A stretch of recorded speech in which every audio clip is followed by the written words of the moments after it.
여러분 다이어트 해보셨습니까? 왜 대답이 없으시죠? 저는 다이어트를 해봤습니다.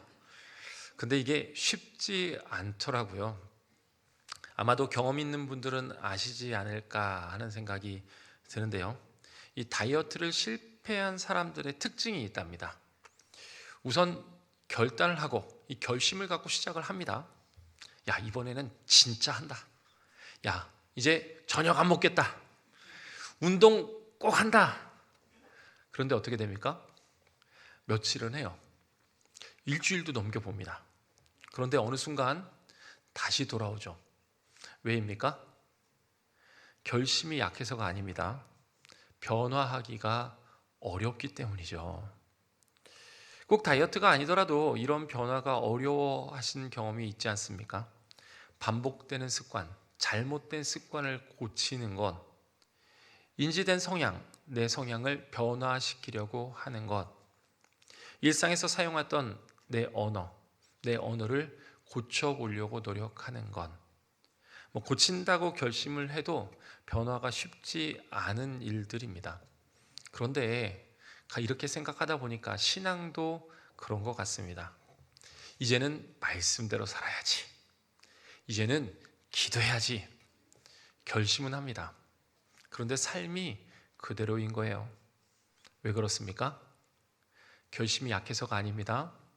변화가 어렵기 때문입니다. 오늘 말씀은 이 변화가 어려운 우리의 삶에 있어서 이 변화를 위한 방법을 설명하고 있습니다. 세례 요한이 사람들에게 먼저 이렇게 11절 상반절을 통해서 얘기합니다. 나는 너희로 회개하기 위하여 물로 세례를 베풀거니와. 여기서 요한이 베푸는 세례는 회개의 세례입니다. 사람들은 요단에 나와서 이 죄를 고백하고 새롭게 살겠다고 결단을 했어요. 그리고 이 결단을 하는 모습 속에서 세례 요한이 계속해서 말을 합니다. 11절 하반절 말씀이에요.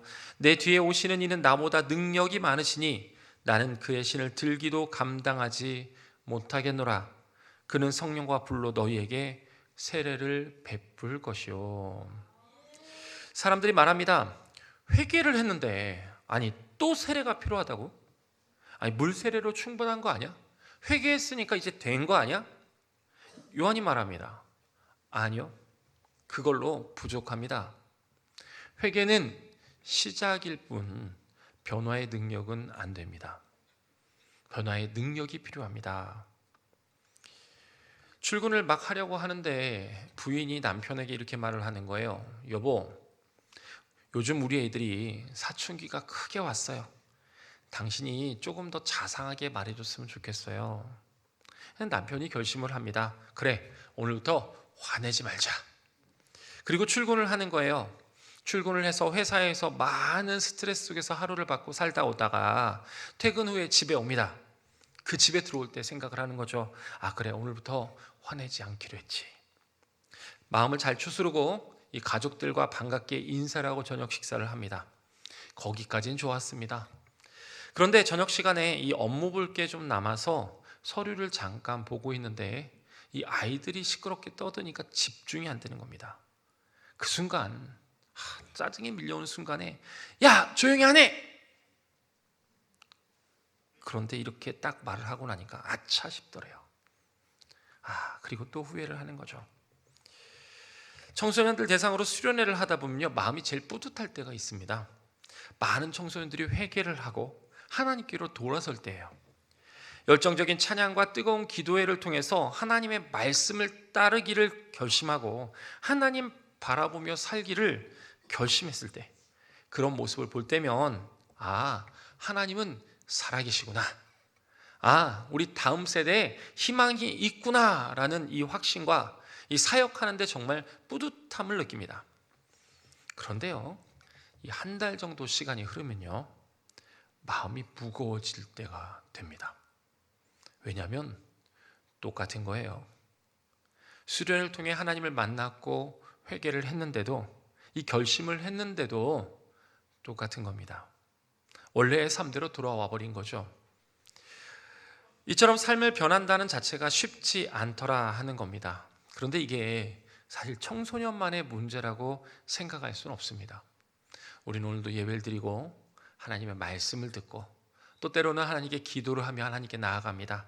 하나님, 이렇게 살겠습니다. 저렇게 살겠습니다. 그런데 그것이 우리 흔히 속담 말로 작심삼일이 될 때가 얼마나 많습니까?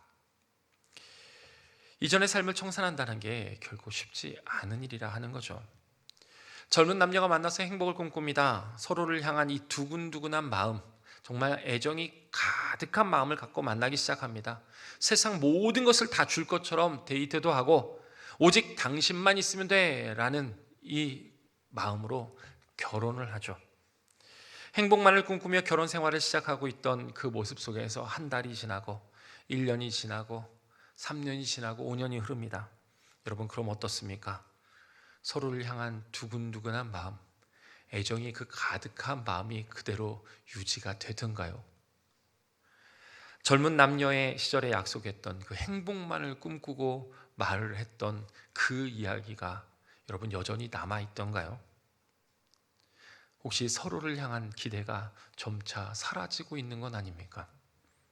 서로를 향한 그 변화의 모습이 원점으로 돌아와서 있지는 않습니까?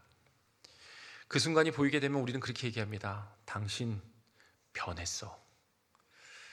저도 연애 시절을 가만히 돌아보면 변한 게 맞더라고요. 저는 변하지 않았다고 생각합니다. 그런데 당시 제가 안사람에게 잘해주려고 했던 그 마음, 행복을 위해 변하겠다라는 의지, 서로를 위해서 맞춰가려는 삶이 이 연애 시절과 비교를 한다고 한다면 지금 내 마음과 이 몸이 안사람을 향한 그 마음에 비교를 했을 때 변한 게 사실이라 하는 거죠. 현실을 살다 보니까, 이 삶 속에 있다 보니까, 또 이것이 평이해지다 보니까, 익숙해지다 보니까 어떻게 됩니까? 우리의 삶이 원점으로 돌아와 있는 모습을 종종 보게 됩니다. 많은 결심과 결단을 하지만 이 결심한 대로, 결단한 대로 살아간다는 것이 그렇게 쉽지 않더라 하는 거죠. 더욱이 그동안 살아왔던 삶을 바꾼다는 것은 더 쉽지 않습니다. 왜 그렇습니까? 왜 삶을 바꾸는 것이 힘듭니까? 오늘 요한은 말을 합니다. 바로 내 힘으로 바꾸려고 하기 때문이라. 요한은 계속해서 말을 이었습니다. 그는 성령과 불로 세례를 베푸실 것이다. 요한의 세례는 물 세례입니다. 이제 바르게 살겠습니다. 이제 하나님의 백성으로 살겠습니다. 이제 하나님을 주인으로 모시고 살겠습니다. 이렇게 말하는 결단입니다. 그리고 이제 생일의 성령을 얘기합니다. 그 세례 성령을 이야기를, 그 세례 성령은 능력이라. 결단한 대로 살 수 있는 내 삶에 도우미가 되는 능력이고, 하나님의 백성으로 살아가는데 붙잡아야 될 능력이고, 우리 하나님께서 우리의 삶에 개입하셔서 베푸실 도움의 능력이라 하는 겁니다. 미국에서 있었던 일입니다. 화창한 토요일 오후에 한 아이가 아빠와 함께 정원을 손질했습니다. 잔디를 깎고 잡초를 벗고 정원수를 다듬고, 때마침 바람이 신선하게 불어서 일하기에도 편한 날씨였습니다. 아이와 함께 같이 일하고 있던 아빠는 잔디밭 한가운데 커다란 돌이 있는 걸 보면서 이 아이에게 잔디밭 바깥으로 돌을 굴려내라고 얘기를 합니다. 그러자 아이는 힘을 다해서 돌을 굴려보려고 합니다. 그런데 돌이 꿈쩍도 하지 않는 거예요. 한동안 낑낑대던 아이는 결국 두 손을 들고 맙니다. 아빠, 나 못하겠어요. 도저히 이 돌들을 움직일 수가 없어요. 그러자 아빠가 얘기합니다. 얘야, 너가 할 수 있는 모든 방법을 동원해봐. 너는 얼마든지 그 돌을 치울 수 있어. 아빠의 말을 듣고 다시 기운을 내서 돌을 움직여 보려고 합니다. 그런데도 움직이지 않는 거예요. 여전히 돌은 그 자리에 있는 거죠. 마침내 아이가 눈물을 글썽이며 아빠에게 말을 합니다. 아빠, 난 도저히 안 될 것 같아요. 그러자 아빠가 이 아이를 향해서 얘기합니다. 아들아, 돌을 움직여 보려고 하는 너의 마음은 잘 알겠다. 정말 그 애쓰는 몸 참 귀하구나. 그런데 마음대로 되지 않지. 생각대로 되지 않지. 정말 애쓰는 그 마음 아빠도 알겠는데 한 가지 사실을 잊어버린 게 있구나. 아빠가 너의 옆에 서 있잖니. 아빠는 언제든지 아들을 도와줄 준비가 되어 있는데 우리 아들은 아빠에게 도움을 청할 생각은 하지 않았구나. 여러분, 출애굽기를 보면요, 이스라엘이 애굽에 속박된 삶에 있을 때 하나님께서 모세를 통해서 그들을 이끌어내기를 결단하십니다. 그리고 그들은 하나님의 백성으로 살아갈 것을 결단했을 때 이때부터 이스라엘 삶의 방향이 달라진 거예요. 하나님이 개입하기 시작하신 겁니다. 하나님은 그들의 이 결단한 그들을 위해서 가나안 땅을 예비하셨고, 그리고 그들을 그 가나안 땅에 가기 위해서 광야의 길을 걷게 하십니다. 근데 그 광야의 길 얼마나 힘들고 어렵습니까? 얼마나 무겁고 처량한 땅입니까? 그런데 하나님은 그들을 위해서, 그 땅을 걷는 그들의 몸과 마음을 위해서 구름 기둥과 불 기둥을 준비하셨고, 만나와 메추라기를 준비하셨고, 인도하심과 자비하심으로 그들을 도우셨습니다. 마찬가지입니다. 우리는 세상에 속한 사람으로 살다가 이제 하나님의 백성으로 살기를 결단했습니다. 이때부터 우리의 삶의 방향은 달라지는 거예요. 하나님의 우리의 인생에 개입하시기 때문입니다. 하나님은 우리를 위해서 하나님의 나라를 예비하셨고, 그 예비된 나라를 위해서 우리 이 광야 같은 인생 길을 걷게 하십니다. 한 걸음 한 걸음씩 걸어 나가는 거죠. 그런 우리의 모습을 보면서 하나님은 우리가 쓰러지지 않도록, 우리가 힘들고 어렵지만 그것을 이겨낼 수 있도록 훈련시키시고 우리의 인생에 있어서 가장 큰 도움이 되실 것을 말씀하십니다. 그렇게 우리는 이제 혼자가 아닙니다. 하나님이 함께 하시고 하나님과 함께 걷는 것입니다. 우리가 바라보는 하나님은 어떤 분이십니까? 하나님은 전능하신 분이고 능치 못할 일이 없는 분입니다. 하나님은 우리를 위해서 예수 그리스도를 보내주셔서 십자가의 핏값으로 우리를 구원해 주셨고, 이제 성령의 인도하심에 따라서 우리를 홀로 두지 않고 우리의 연약함을 도우시는 분입니다. 우리는 그런 하나님께 손을 내밀면 됩니다. 함께 걷겠다라는 의지를 보여주면 됩니다. 결혼보다 결혼 생활이 중요하다라는 말이 있습니다. 남자와 여자가 만나서 결혼하는 것도 중요한 일이지만 결혼 생활을 어떻게 이루어 가느냐, 이것이 더 중요하다는 말입니다. 요한은 물 세례로 이 사람들에게 결단의 마음을 줍니다. 만남이 시작되는 거죠. 그래서 이걸 우리가 결혼이라고 얘기할 수 있습니다. 예수님이 그리스도시고 전능한 하나님의 아들이 되시며 십자가를 통해 나의 구원하심을 받아들이며 이제 나와 함께 살아갈 분임을 받아들이는 것입니다. 이 결단을 통해서 우리는 하나님과 함께 하는 거예요. 그러면 결혼 생활이라는 게 뭡니까? 결혼 생활은 같이 가는 겁니다. 내 삶의 주도권을 더 큰 능력이 되시는 하나님께 맡기고 매 순간 하나님을 의지하며 끝까지 하나님을 신뢰하며 살아가는 겁니다. 하나님께 방향을 맞추고 하나님을 붙잡고 하나님과 같이 걷는 거예요. 속도보다 관계를 중요시 여기며 나아가는 겁니다. 결과보다 하나님을 신뢰하고 삶으로 나의 삶 가운데 하나님을 드러내는 것이 함께 가는 것입니다. 청소년 사역자들이 청소년들의 변화가 보이지 않아도 그들의 결단 가운데서 완전한 변화가 어렵다라는 것을 알면서도 캠프 사역을 포기하지 못하는 이유가 있습니다. 아이들이 원래의 삶으로 돌아가도 세상 가운데 그 마음을 갖고 살아가는 것이 힘들고 어렵더라도 그 임재하신 성령님은 그들의 삶 가운데 한 번, 두 번 경험할 때마다 그들의 모습을 쌓아갈 것입니다. 그리고 그들의 삶 속에서 조금씩 우리가 기대하는 큰 기대보다도 조금씩 완성해 가시기 때문입니다. 단번에 바뀌지 않을 수 있습니다. 쓰러질 수도 있습니다. 삶의 변화라는 과정이 쉽지 않을 수도 있습니다.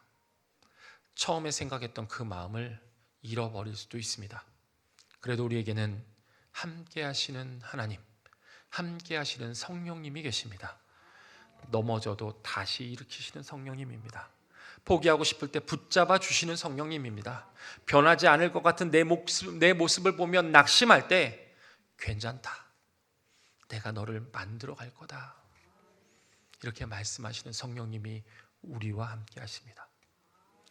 사랑하는 성도 여러분, 신앙은 한 번의 결심이 아니라 그 결심을 통해서 성령님과 함께하는 지속적인 변화의 과정입니다.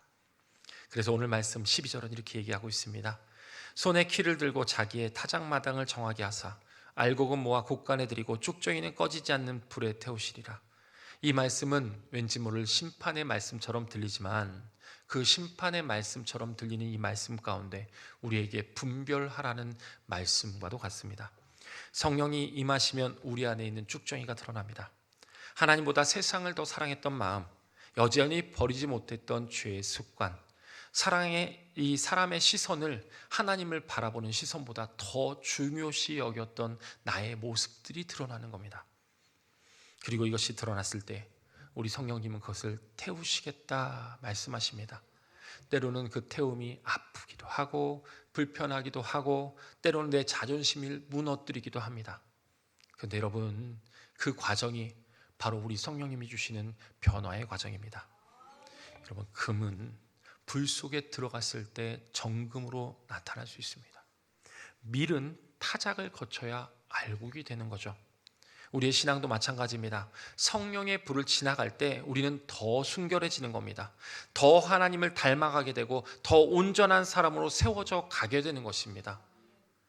그래서 세례는 끝이 아닙니다. 세례는 시작입니다. 변화는 결심으로 시작되고 성령으로 완성되는 겁니다. 때로는 넘어져도 괜찮습니다. 때로는 실패해도 괜찮습니다. 여기서 중요한 것은 다시 우리 성령님께 손을 내미는 것입니다. 그래서 우리는 한 번 더 예배 앞으로, 한 번 더 기도 앞으로 나아가는 삶을 중요하게 여겨야 됩니다. 오늘도 성령님과 함께 조금 더 하나님을 닮아가는 복된 삶, 하나님께서 주시는 성령을 경험하고 형통을 경험하며 하나님의 축복된 삶을 누리는 저와 여러분 되시기를 주님의 이름으로 축복합니다. 아멘.